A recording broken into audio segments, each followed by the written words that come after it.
Welcome to CSM Secrets, the debate format, the third season of CSM Secrets. And today we have Ms. Jyo Shukla joining us all the way from Sydney. She is a customer success executive, author of Customer Success Mindset, a well-known influencer and coach in this space. And challenging her today is Mr. Fernando Cerioni. He needs no introductions because he's quite popular in the product management space.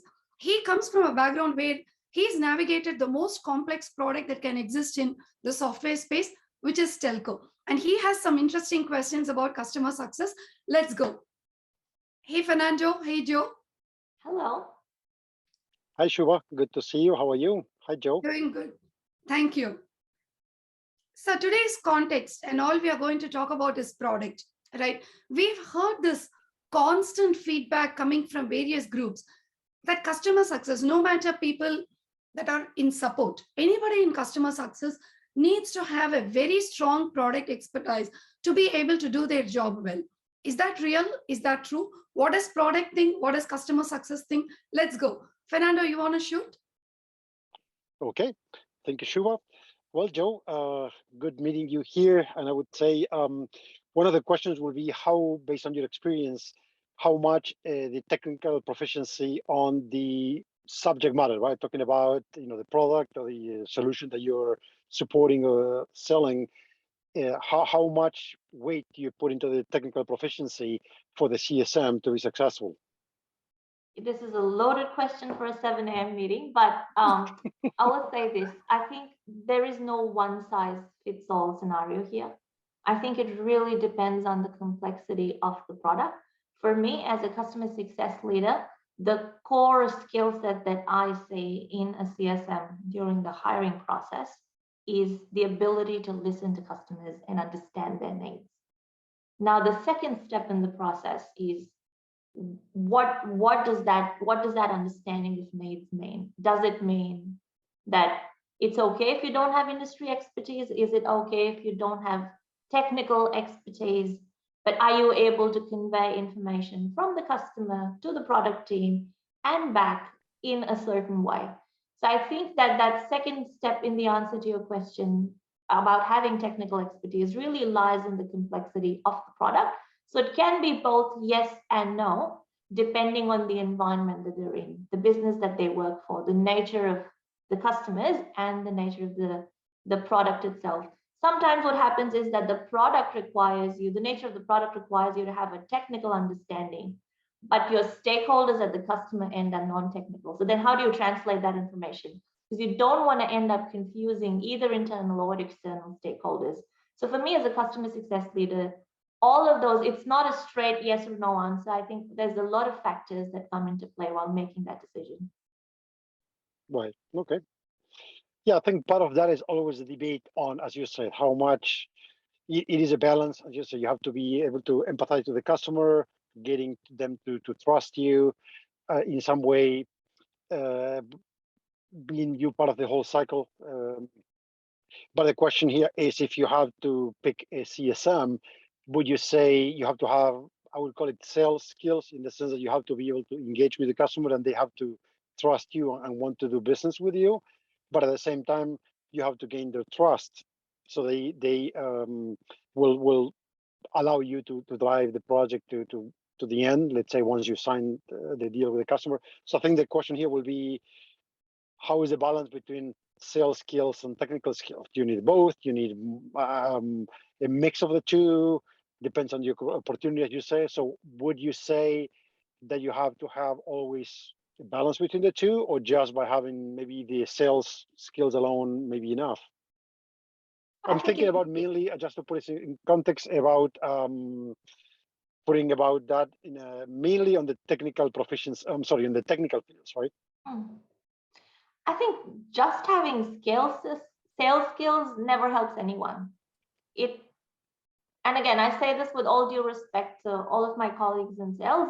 They have so much more than just sales skills. I don't know why I keep saying skills. It's very important.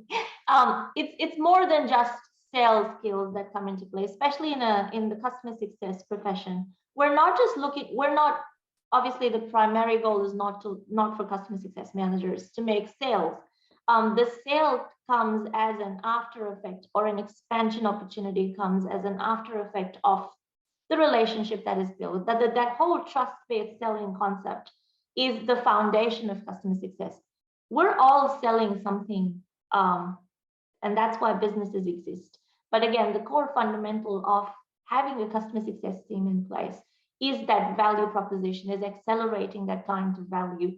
So I think I'd say a balance of sales and tech skills is very important. And I'm using the term tech in a very broad perspective, which goes back to my previous answer and saying it has to be a fine balance of being able to translate complex technical problems to the customer in a simple way, and yet be able to understand the complexities when you're dealing with internal stakeholders like yourselves, who are so deep in the product that they understand tech speak, but the customer doesn't understand it. So I think it's that fine balance. When it comes to sales skills, it is an after effect of all of this understanding. So it takes the backseat, but it's still important. I want to play the devil's advocate here, right, Fernando? So I wanted to ask a question, right? One question that gets thrown at me being customer success itself often, is customer success wants to have a say in product strategy, wants to have a say in product roadmap, right? But if you don't understand the technology, if you're here, then what is the difference between you and program management, right? You collect a set of requirements, pass it on, and then you just leave it for the product to decide, in which case the product is actually the one that is playing a key role in strategy. But whereas customer success says, we want to be able to drive the product direction because we know what the customer wants. How is that possible without having technical depth or an understanding of the market? So that question gets thrown at me. I would like to know what's your answer for that. Okay.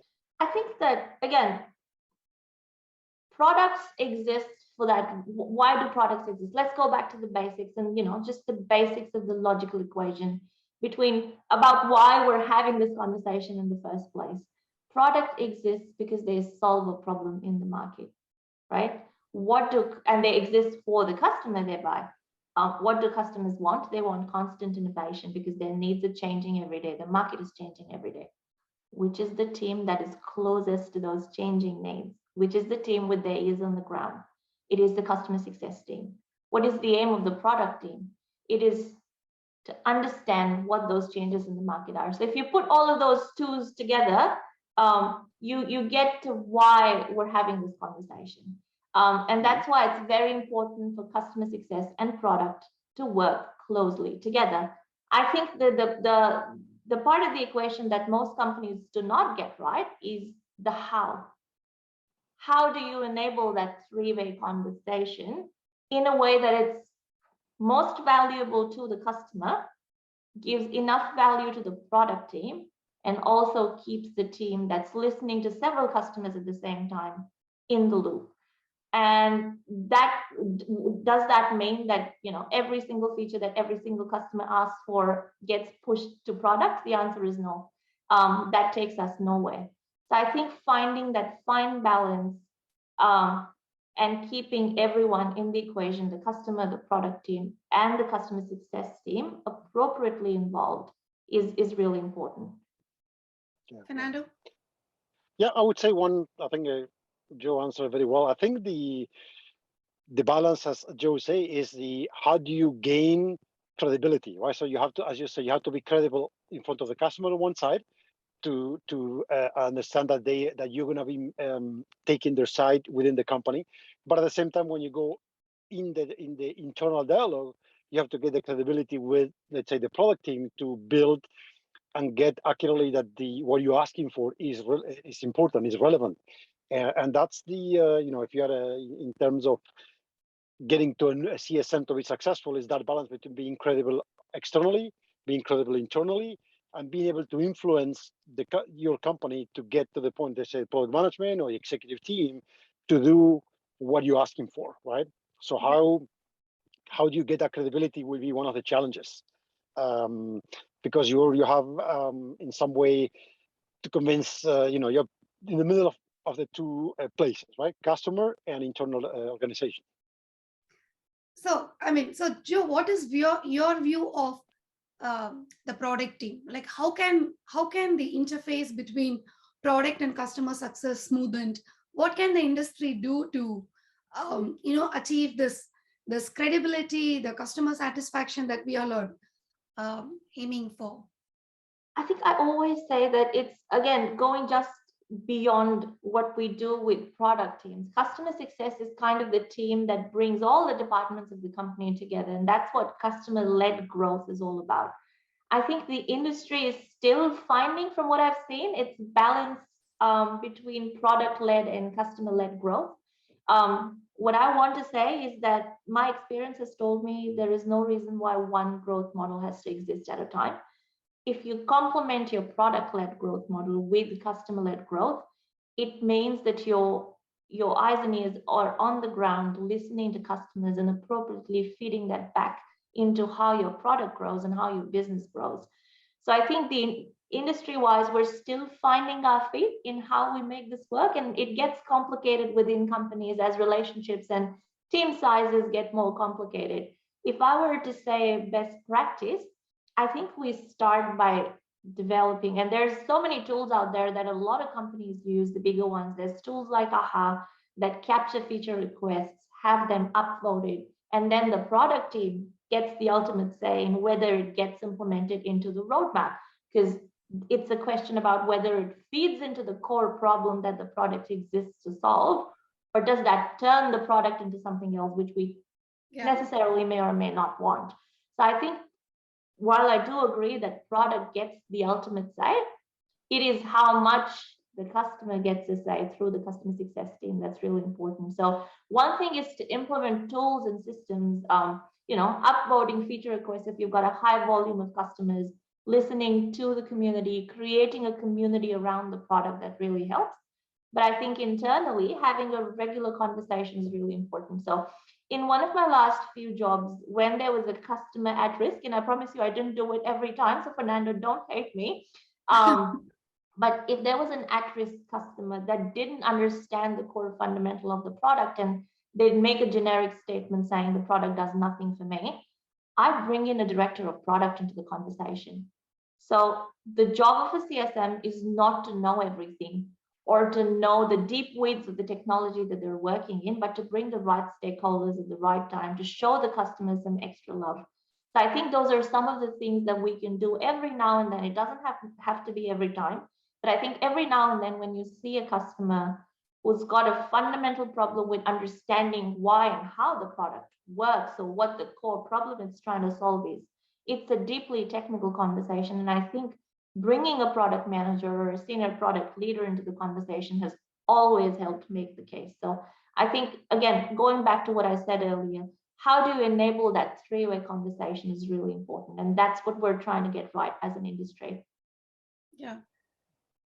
So Fernando, for you, right, what is the maximum friction that you experience when working with customer success, right? Like, where do you really find challenges? And especially in a telco space, right? I mean, given the industry that you're in, are there any spaces where you think there is friction that the CS needs to take seriously? Well, one of the areas that is interesting is that I'm assuming that CSMs, I know that CSMs, some engage early in the sales process, even before the contract is closed. In some cases, in most or in majority, you see them engage after. So once the customer is already on board.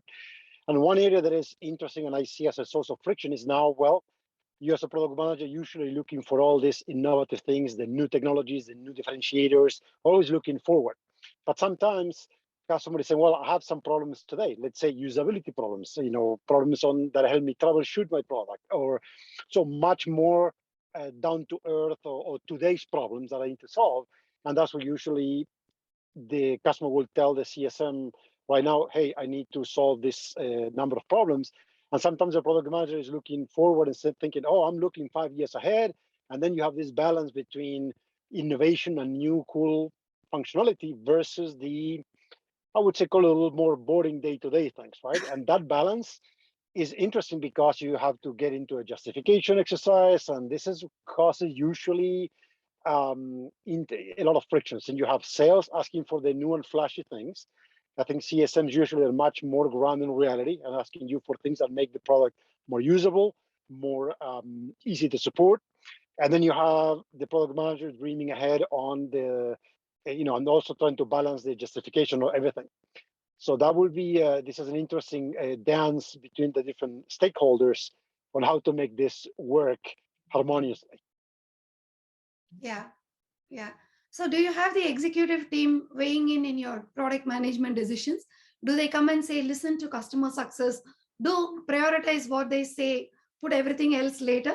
Do you have that kind of pressure coming in? You say in my case? Yes. Well, yes, or one thing that a trick that the CSM can do, if you have a good access to the executive team, getting an executive sponsor helps a lot as well within the company. But yes, normally it is you have this tension between the different teams, and I would say this tension between the things that are needed today versus the future vision is definitely a source of tension, and is when you put the executive team in the mix, and especially when you're responsible, in most cases PLMs are responsible for the P&L, so you have now an incentive to make features or functionalities that are also money making. So it's an interesting balance in the mix when you put all this together. Right. But right. I think, as Joe said very well, I think the ability to be an influencer there, because you don't have sometimes the direct responsibility, but you have the responsibility in front of the customer, but not necessarily over what the product will come up in the upcoming releases, if you like. So that having the ability to influence the company overall to go to where you need it to be, it's I would say one of the biggest challenges that the CSM will have. All right.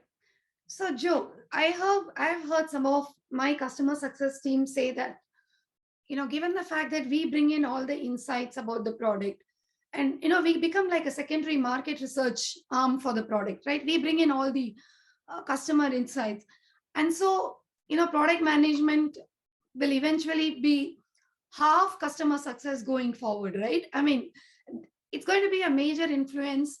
So do you agree with that view, that in the future, we are going to make some pieces of what product management is doing a little bit redundant?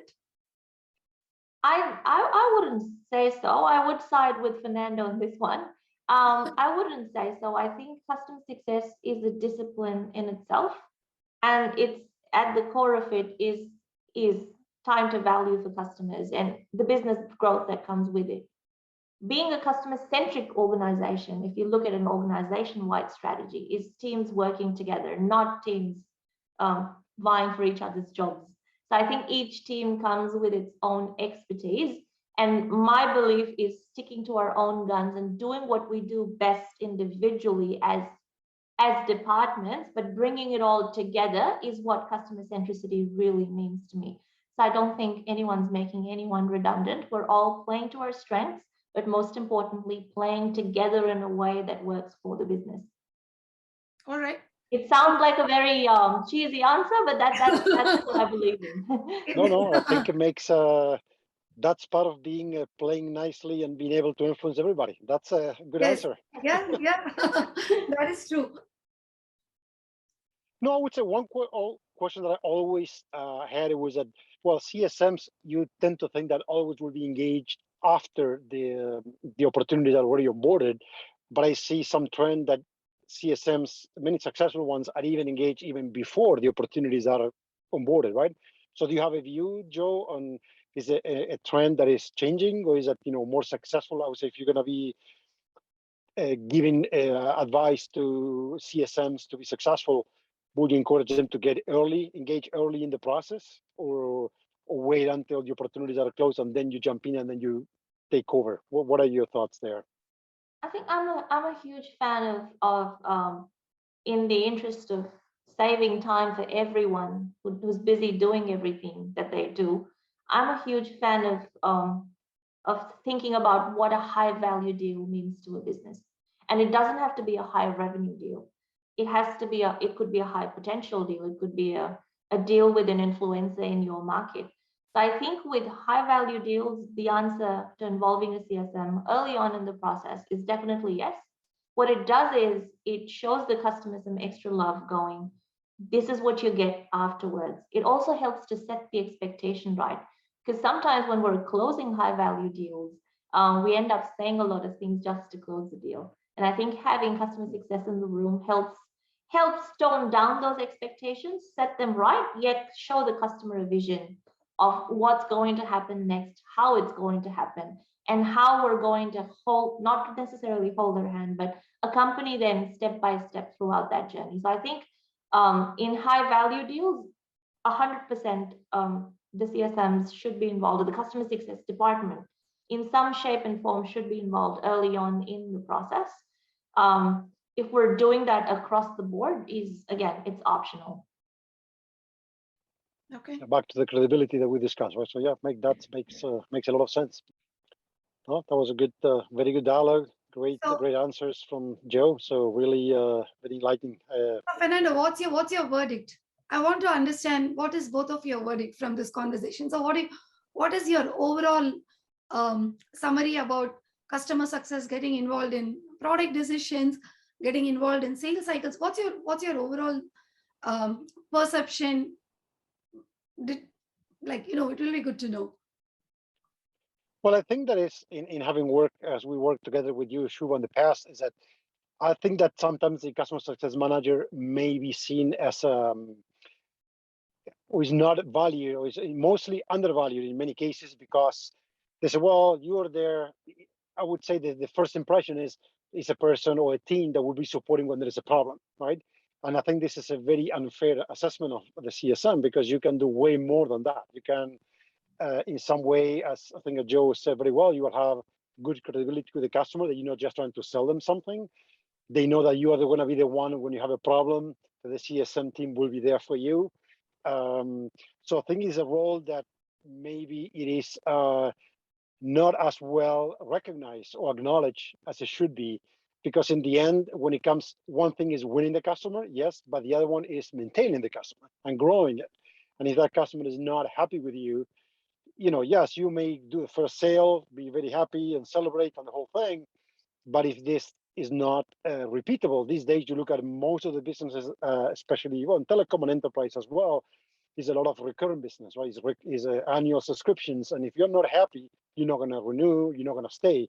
So I think that the CSM team is key if you want to have this long-term business viability. And I think today, I would definitely say that is a team that sometimes is not recognized how much a hard job it is. That would be my take. Jyo, any closing comments on that? I think that I'd agree with Fernando on what he said about customer success having influence over how things are done, because they're the eyes and ears on the ground. I think back to product teams and the way that I've seen them working, they've got so much on their plate. And then there is pressure from all sides, from the business, from the customers, from different stakeholders, from sales, to keep pushing out new features, because everyone wants to be innovative. No one wants to be old and boring. So as on behalf of the customer success group, I'd say that yes, we understand your pain. And it's also a big realization that none of us would exist without a good product in place. Yeah. So I think finding that synergy, and going back to all of those things we discussed in our conversation, finding that synergy, helping you guys prioritize on what's best and what's important to the customer, but also then setting expectations back to customers, and strongly saying that a request is not a guarantee of implementation is really important. And that's what we all need to do in a better way together. So I think that's the way forward that I see. All right. That was a very good discussion. And thank you, Jyo, and thank you, Fernando. So to all our viewers, we are done. So the key takeaway, as I should summarize, is the following.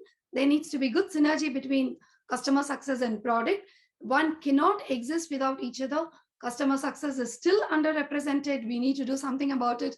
And finally, we all work as a team, and customer success is an integral part of it. Thank you, everyone. Hope you enjoyed this. See you in the next episode.